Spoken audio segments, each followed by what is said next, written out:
Hello guys, may cobra dito. Tuturuan ko kayo kung paano maghuli ng cobra.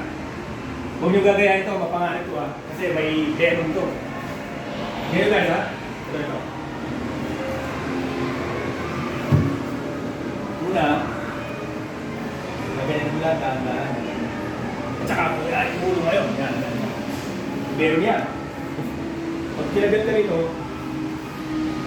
ilang minuto lang. Hospital na. Ang diretso mo. Malakas ang venom niyan. Ayun yung mga pangil. Yan. Yan. So guys, mag-ingat kayo sa mga cobra. Lalo na ngayon, baha pa naman sa atin. Yung mga cobra lumalabas sa mga lugar-lugayan. Pupunta sa mga bahay-bahay natin. Sa bubong, sa mga CR. Kaya mag-ingat kayo guys ha. Check yung mga cabinet nyo. Minsan, pasok sila doon. Okay guys. Cut.